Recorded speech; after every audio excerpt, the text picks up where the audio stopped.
Boa tarde, turma. Então, na aula de hoje, nós vamos dar continuidade ao estudo da Lei de Migrações e hoje nós vamos falar mais especificamente sobre os vistos, tá? Que é a segunda parte, logo no início da Lei de Migrações. Começando primeiro com a questão dos documentos de viagem. Ou seja, para se deslocar de um local ao outro, de um país para o outro, é necessário um documento específico para poder viajar. No caso da legislação brasileira, eles vão trazer como documentos possíveis de viagens, primeiro o passaporte, que é aquele que todo mundo conhece, que no Brasil, então, é expedido pela Polícia Federal, e com isso o brasileiro ele pode sair do Brasil e circular pelo mundo, e no caso o estrangeiro também pode utilizar o passaporte como documento de viagem para ingressar no Brasil, tá? Então esse é o documento principal. Depois vão aparecer outros documentos que vão estar especificados no artigo 5º da Lei de Imigrações, como por exemplo o Leis Passer, que na verdade é uma sinônimo de deixar passar, que é um documento expedido pelo governo de um estado ou por uma organização internacional, e ele só tem validade para utilização em apenas um trecho de uma determinada viagem. Então, se essa pessoa ela não tem um passaporte ou ela não tem um passaporte válido para ingressar num determinado país, mas ela precisa ir para aquele país, ela pode viajar utilizando esse Leis Passer, se o governo tiver emitido esse documento, ou uma organização internacional, então para se deslocar a um país onde, por exemplo, ela não tem o seu passaporte válido ou aceito naquele país, mas por alguma necessidade específica ela precisa ir até lá, e o governo, então, aceita emitir esse documento, tá? Outros documentos, autorização de retorno, o salvo-conduto. O salvo-conduto, se vocês lembram, a gente falou na aula sobre a questão do asilo. Então, quando o asilo ele é diplomático e a pessoa ela está dentro da embaixada em um país, em um outro território, para que essa pessoa ela saia da embaixada e realmente viaje para o país representante daquela embaixada para então lá se estabelecer o país onde está localizada aquela embaixada, ele pode emitir esse documento que é o salvo-conduto, que vai então possibilitar esse deslocamento dentro de um território para um outro território dessa pessoa que está solicitando o asilo diplomático. E outros documentos também que aparecem, como a carteira de identidade de marítimo, carteira de matrícula consular e documento de identidade civil ou documento estrangeiro equivalente quando admitidos em tratados. É o caso, por exemplo, do Mercosul, né? Dentro do Mercosul a gente tem um tratado que possibilita a circulação de pessoas apenas com a utilização do documento da identidade civil, certificado de membro de tripulação de transporte aéreo e outros documentos que vierem a ser reconhecidos pelo Estado brasileiro, tá? Então, vejam que a gente vai ter o passaporte como principal, alguns documentos específicos relacionados a determinadas categorias, né, como a questão do transporte marítimo e aéreo,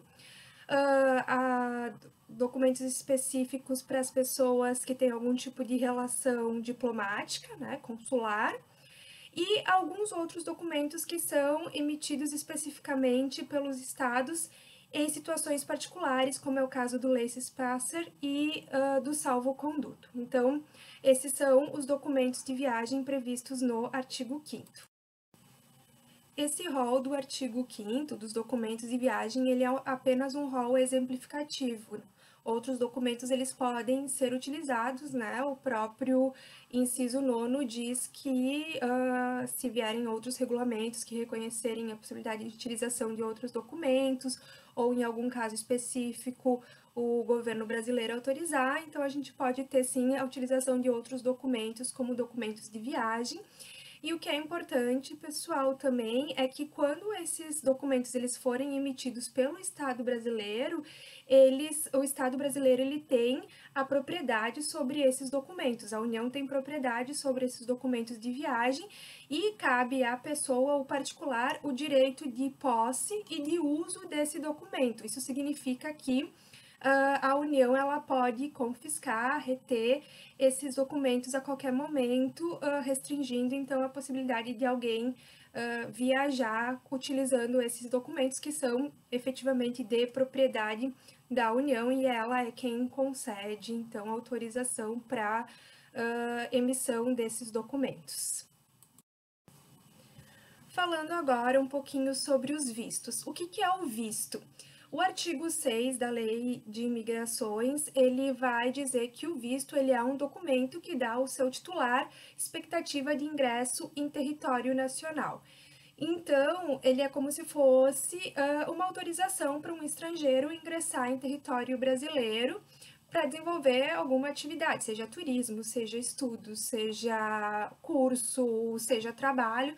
Então, ele é um documento que vai dar ao titular desse documento a expectativa de ingressar em território nacional. Por que expectativa?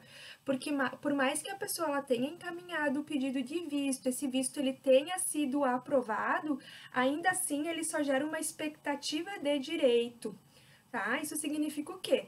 Que essa pessoa ela pode ter o visto em mãos, ter o documento de viagem em mãos, comprar uma passagem aérea, vir ao Brasil e ao chegar no Brasil, ao passar pela autoridade brasileira, pela Polícia Federal Brasileira, ter o seu ingresso no país negado por algum motivo que não necessariamente o Brasil ele precisa justificar porque ele negou o ingresso daquele estrangeiro em território nacional.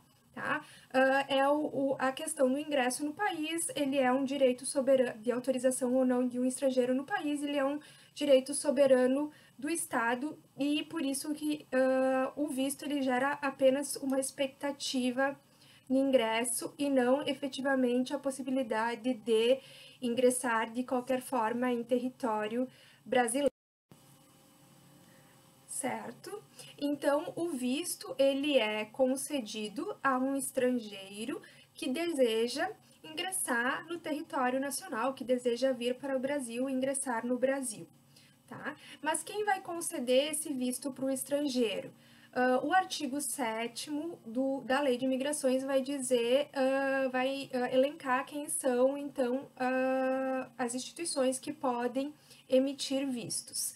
No caso, em primeiro lugar, a gente tem as embaixadas, né, que são locais onde pode haver emissão de vistos, consulados gerais, consulados, vice-consulados, e, quando habilitados pelo órgão competente do Poder Executivo, escritórios comerciais e de representação do Brasil no exterior.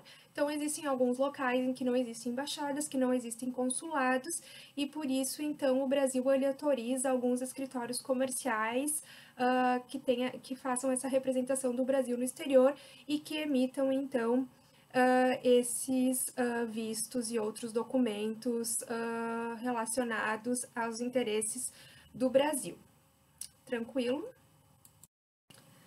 A Lei de Imigrações ela ainda vai trazer algumas vedações quanto à concessão de vistos. Em algumas situações, então, esse visto ele pode ser negado. Quais situações seriam essas, então, em que o visto ele pode ser negado? Bom, quando a pessoa ela não preenche os requisitos para a concessão daquele visto, né, a gente vai ter um regulamento específico que vai dispor sobre quais são os requisitos para que haja a emissão de um visto, qual é o prazo de validade dos vistos, prazo para entrada no país. Então, isso vai ser regulado por uma legislação específica, não está na Lei de Imigrações, que vai dizer, então, cada tipo de visto e o que eu preciso, né, para que eu tenha, então, aquele meu visto concedido. Então, tu tem essa série de requisitos, se algum dos requisitos não forem preenchidos, esse visto ele não vai ser concedido. Também não vai ser concedido o visto para quem comprovadamente ocultar alguma condição que seja impeditiva de concessão de visto ou de ingresso no país. Já vou falar algumas dessas condições impeditivas para vocês. E também não vai ser concedido o visto ao menor de 18 anos, desacompanhado ou sem autorização de viagem por escrito dos responsáveis legais ou de uma autoridade competente. Então, o menor de 18 anos, para ter o visto, ele precisa ter acompanhado ou ter uma autorização de viagem para que haja, então, a concessão desse visto. Que hipóteses o visto ele pode ser negado, ou em que casos há um impedimento para a concessão de vistos. Isso vai estar previsto no artigo 45 da Lei de Imigrações. Então, aquela pessoa que anteriormente já foi expulsa do país, enquanto os efeitos da expulsão ainda vigorarem, né? Geralmente, aquela pessoa que atentou contra a soberania do país pode ser expulsa, e isso vai ter um prazo que ela deve cumprir, que ela não pode retornar mais ao Brasil, né? No caso. Então, essa pessoa anteriormente expulsa, ela vai ter o seu visto negado. A pessoa também que foi condenada ou que esteja respondendo respondendo a um processo por atos de terrorismo, ou crimes de genocídio, ou crimes contra a humanidade, crimes de guerra, crimes de agressão, ou seja, os crimes previstos no Estatuto do Tribunal Penal Internacional, também vão ter o seu pedido de concessão de visto negado, ou são impedidas de terem seu visto autorizado. Né? Outra circunstância é aquela pessoa que foi condenada ou está respondendo a um processo em outro país por crime doloso, passível de extradição. Né? Então, já se evita uma possível futura extradição a partir do momento em que se nega a entrada dessa pessoa no país. Que mais? Que tenha praticado ato contrário aos princípios e objetivos dispostos na Constituição Federal e assim por diante. Então, esses são algumas das causas que vão impedir a concessão de visto a determinadas pessoas que estejam, então, enquadradas em algumas dessas hipóteses que eu falei para vocês. Agora, então, falando de cada um dos tipos de vistos que estão previstos na nossa lei de imigração. A gente vai ter ali elencados como tipos de vistos: o visto de visita, o visto temporário, o visto diplomático, o visto cortesia e o visto oficial. Então, são esses os tipos de vistos que existem. E aí, dentro de cada um dos tipos, vai haver alguns casos específicos, algumas características específicas. Então, vamos começar com o visto de visita. O que seria esse visto de visita? É aquele visto solicitado por alguém que pretende vir ao Brasil por um período curto e sem a intenção de estabelecer residência aqui no Brasil. Quais seriam esses casos que se enquadrariam em vistos de visita?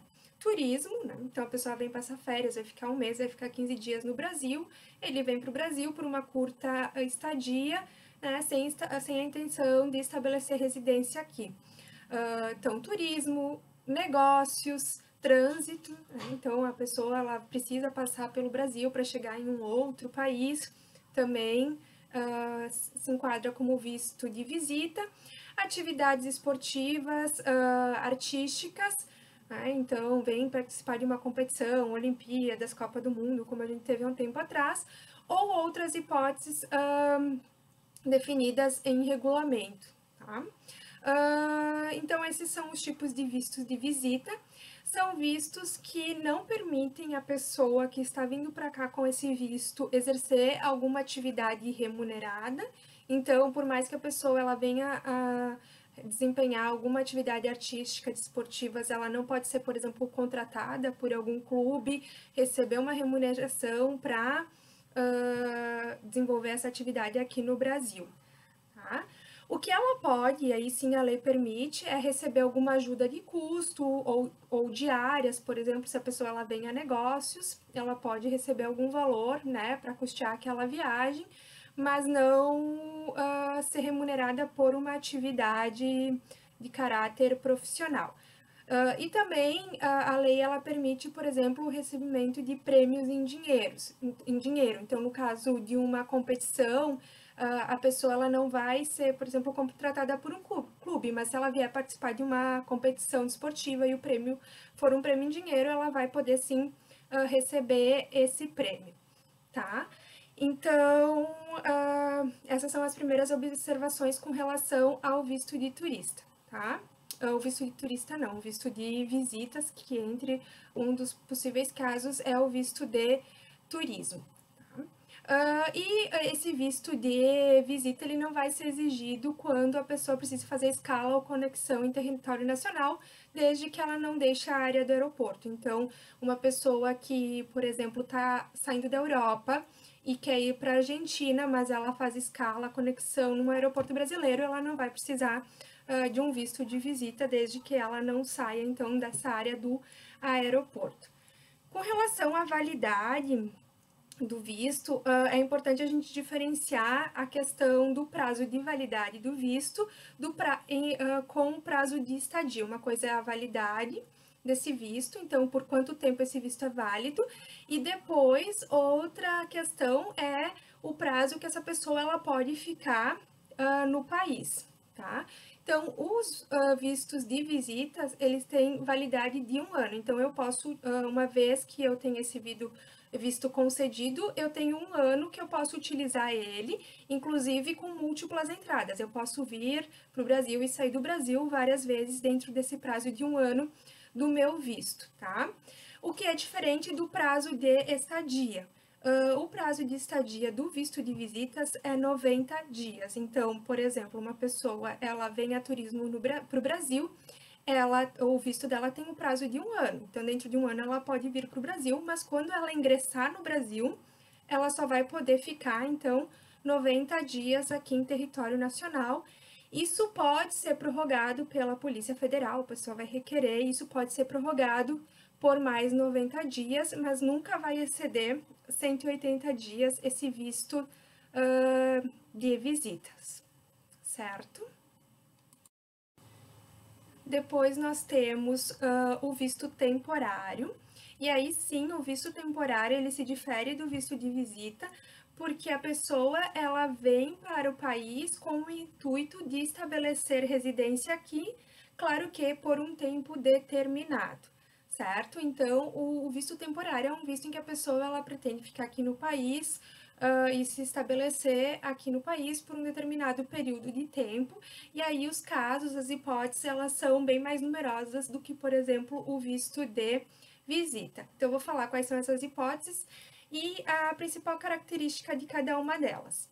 Então, primeiro, o visto temporário ele pode ser para pesquisa, ensino ou extensão. Então, alguém que queira vir para o Brasil para participar de um instituto de pesquisa ou de algum curso, alguma extensão acadêmica, algum curso ou fazer um semestre numa universidade por um período muito maior do que, por exemplo, 3 meses, 4 meses. Então, ela vai poder solicitar esse visto temporário para pesquisa, ensino e extensão, e aí o requisito é que seja feita a comprovação de uma formação superior compatível ou equivalente ao reconhecimento científico. Então, se a pessoa ela quer fazer uma pós-graduação no Brasil, ela tem que comprovar, então, que ela tem a formação compatível para fazer essa formação que ela está querendo vir fazer aqui, tá? Outra possibilidade de visto temporário é para tratamento de saúde. Tá? Então, a pessoa que vem para o Brasil para fazer algum tratamento, algo que só tem específico aqui no Brasil, ela poderá requerer esse visto e ele será concedido tanto para a pessoa que vai fazer o tratamento, como também um acompanhante, desde que esse acompanhante comprove que ele tenha meios de subsistência para poder se manter aqui no Brasil enquanto esse tratamento ele for utilizado, feito, né? E não vai poder, no caso do tratamento de saúde, exercer nenhum tipo de atividade remunerada, tá? Um outro visto temporário é o visto de acolhida humanitária, e aí sim isso é uma inclusão inédita dentro dessa lei de migrações e que está sendo bastante discutida, que é a possibilidade então de se conceder ao apátrida ou ao nacional de qualquer país em situação de grave ou iminente instabilidade institucional esse visto então de acolhida humanitária. Qual é a diferença desse visto, pessoal? O visto, ele é sempre solicitado antes da pessoa chegar ao país, né? Então, como eu falei para vocês, vai ser solicitado na Embaixada do Brasil, na Alemanha, vai ser solicitado na Embaixada do Brasil nos Estados Unidos, vai ser solicitado na Embaixada do Brasil na Síria. Então, ao invés, qual é o objetivo? Ao invés dessa pessoa ela viajar e chegar no Brasil ou ingressar no Brasil de forma irregular, mesmo que depois ela venha solicitar a condição de refugiado, o visto de acolhida humanitária ele tem a intenção de regularizar essas pessoas que estão migrando nessas circunstâncias de instabilidade institucional, conflito armado, calamidades, graves violações de direitos humanos. Então, a pessoa ela pode solicitar esse visto antes de chegar no Brasil e já chega aqui, então, de forma regular. Por isso que ele é bem importante, foi considerado uma inovação importante dessa lei de migrações, tá? Outras possibilidades de visto temporário para estudo, então frequentar um curso, fazer um estágio, intercâmbio de estudos. Depois a gente ainda vai ter o visto temporário para trabalho, né? Então, exercer alguma atividade laboral com ou sem vínculo empregatício no Brasil.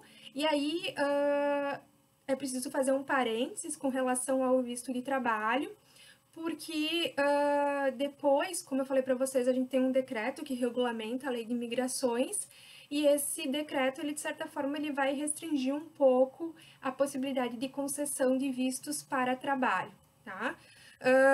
Primeiro, porque antes, na lei de imigrações, dá a entender que para concessão de visto de trabalho, a pessoa precisa comprovar que haja uma oferta de trabalho formalizada por ela, para ela, né? No caso, no Brasil. Então, alguma empresa no Brasil fez alguma oferta de trabalho para um estrangeiro.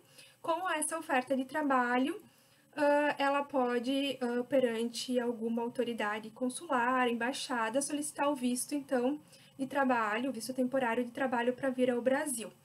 No caso do decreto que vai regulamentar a lei de imigrações, ele vai dizer que a comprovação dessa oferta ela deve ser feita por meio do contrato de trabalho.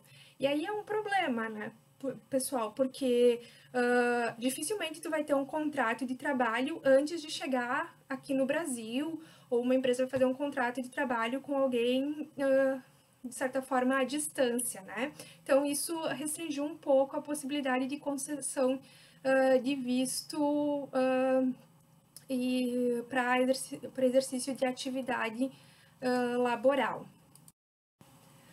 Ainda como visto temporário, a gente vai ter o visto de férias trabalho, que é algo dirigido ao imigrante maior de 16 anos e que haja um acordo entre países, uma comunicação diplomática entre países que conceda idêntico benefício ao nacional brasileiro. Então, seria uma forma de, por exemplo, em períodos de férias, estudantes irem para outros estados prestar algum tipo de trabalho. Existe essa possibilidade, desde que isso seja recíproco entre os países. Também, como visto temporário, pode ser concedido para a prática de atividade religiosa ou serviço voluntário. E ainda, como visto temporário, pode ser concedido para a realização de investimento ou de atividade com relevância econômica, social, científica, tecnológica ou cultural.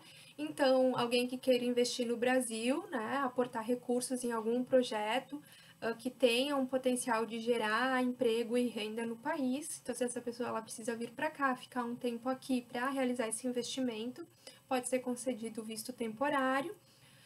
Uma outra inovação bem importante da Lei de Imigrações é a possibilidade de concessão de visto temporário para reunião familiar, certo? Então, alguém da família vem o primeiro, e aí, para os demais membros, é uma forma de facilitar para que os demais membros da família também possam vir e permanecerem unidos.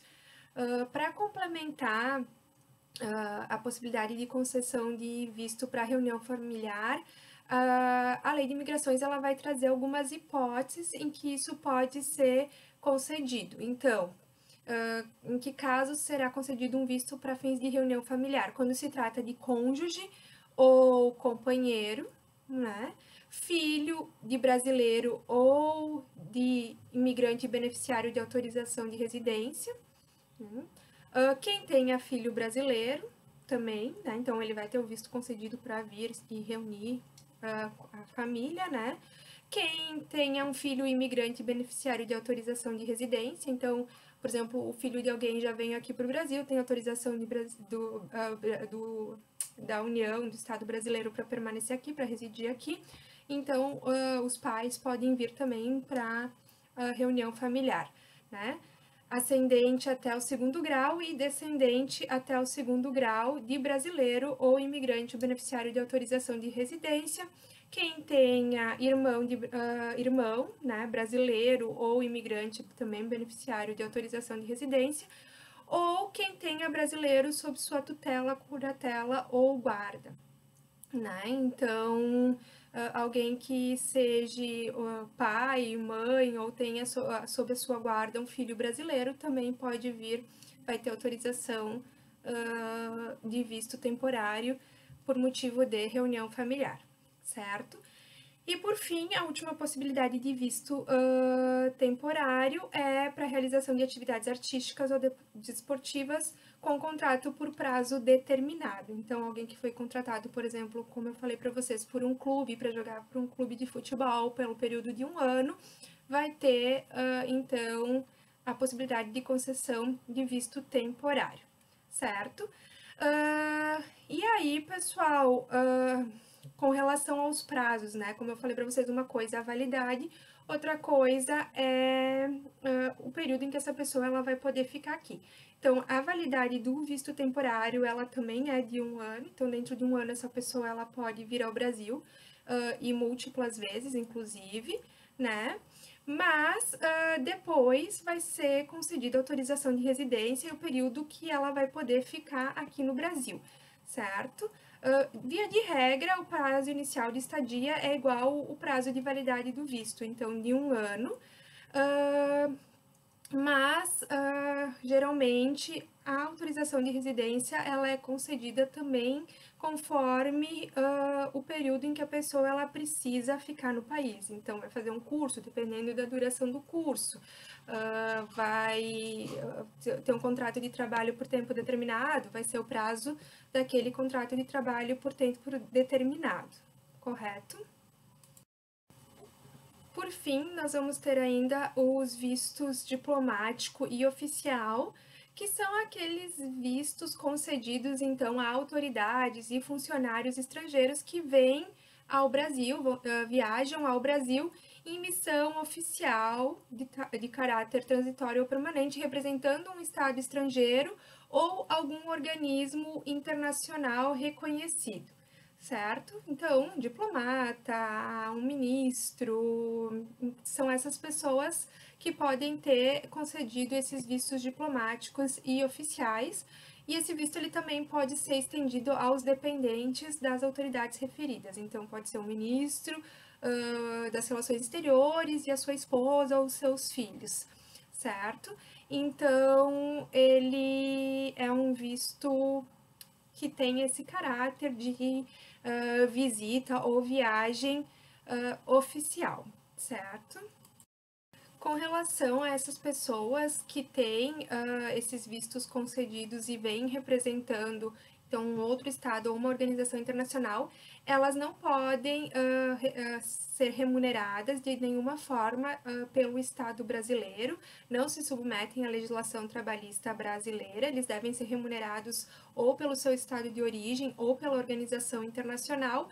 Por outro lado, a legislação, ela concede a possibilidade de exercer atividade remunerada no Brasil aos acompanhantes, então familiares, esposas, filhos, e aí sim, esses podem exercer atividade remunerada, desde que isso esteja também explicitado em um tratado de reciprocidade. Então, se eles podem exercer aqui no Brasil, os brasileiros que estão no exterior com suas famílias, os membros das famílias também podem exercer atividade remunerada no exterior. Tá? O prazo de validade do visto diplomático e oficial, ele é de até 3 anos, e permite também múltiplas entradas. Então, dentro desse período de 3 anos que ele é válido, ou até 3 anos, essa pessoa ela pode vir, entrar e sair do Brasil inúmeras vezes. E a questão da estadia, né, a possibilidade de permanecer no país, geralmente ela é, via de regra, igual ao prazo de validade do visto. Então, se for 3 anos, ele pode, inclusive, permanecer, residir no Brasil pelo período de 3 anos. Por fim, pessoal, o visto de cortesia, ele é um visto que o Brasil pode conceder a algumas personalidades e autoridades estrangeiras que pretendam viajar para o Brasil, mas em caráter não oficial, né, e aos seus companheiros e familiares. Então, seria mais um visto, vamos dizer assim, de estabelecer boas relações, amigável, ou para trabalhadores domésticos de uma missão estrangeira. Então, se um embaixador quer vir para o Brasil e trazer os funcionários que trabalham com ele lá para o Brasil, então essas pessoas que, na verdade, não estão vindo ao Brasil em caráter oficial ou representando o país, né, mas o Brasil pode conceder esse visto, então, de cortesia para essas pessoas, e aí o prazo de validade vai ser também de até 3 anos, igual ao visto diplomático e oficial, e também a estadia ela vai depender igual do prazo de validade do visto e vai ser igual a ele. Então, esse seria o visto de cortesia. Por fim, pessoal, a pessoa que tem um visto, vem para o Brasil, chega no Brasil e pretende aqui se estabelecer por um período determinado de tempo, no caso do visto temporário, ela precisa se registrar aqui perante as autoridades brasileiras para que a gente tenha um controle, então, dessa pessoa, da regularidade dessa pessoa, para que ela tenha acesso aos mesmos direitos que os brasileiros, já que ela vai estar aqui residindo por um determinado período de tempo. Então, ela precisa se identificar, certo? Então, ela vai se dirigir à autoridade brasileira, né? E aí vai fazer o seu registro, então, de imigrante, e com isso, esse registro ele vai servir como uma identificação civil para essa pessoa, e isso vai ser como se fosse um documento de identificação para esse imigrante utilizar aqui no Brasil e com isso também ter concedido a sua autorização de residência para ele poder então ficar aqui pelo período de tempo concedido. Tá? Então, vai ser feito esse registro, o registro vai gerar um número único de identificação, como se fosse uma identidade, que ele vai poder utilizar para o exercício dos atos da vida civil, certo? E enquanto não for expedida essa identificação civil, o comprovante de que ele solicitou à autoridade competente esse registro vai dar para ele essa garantia nesse período de tempo, tá? E, da mesma forma, no caso de refúgio, asilo e apátrida ou acolhimento humanitário, eles também precisam fazer essa identificação civil, esse registro aqui no Brasil, que no caso é feito junto à Polícia Federal, tá? E com isso, então, a gente fecha essa parte de documentos de viagem, vistos e registro do estrangeiro quando ele chega aqui em território nacional.